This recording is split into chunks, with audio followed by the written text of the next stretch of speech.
ایک بادشاہ تھا بہت ہی بولی طبیعت کا۔ اس نے شہر سے باہر رہنے کے لیے ایک محل بنوایا۔ جب محل بن کر تیار ہو گیا تو بادشاہ سلامت اس میں رہنے کے لیے گیا۔ جب رات ہوئی تو گیدڑوں کے چلانے کی آوازیں آنے لگی۔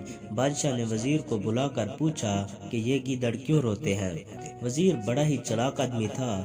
اس نے کہا حضور کی وجہ سے رو رہے ہیں۔ اتفاق کی بات ہے کہ سردی کا موسم بھی تھا، کڑاکے کی سردی لگ رہی تھی۔ بادشاہ نے کہا کہ ان سب گیدڑوں کو ایک ایک کمبل میری طرف سے پہنچا دو۔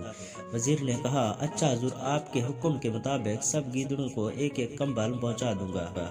دوسرے دن وزیر نے 1000 کمبل خرید کر اپنے گھر بھیج دیے۔ اب جب دوسری رات ہوئی تو پھر وہی گیدڑوں کی آوازیں آنے لگی۔ بادشاہ نے وزیر کو بلا کر پوچھا کہ تم نے گیدڑوں کو کمبل نہیں پہنچایا؟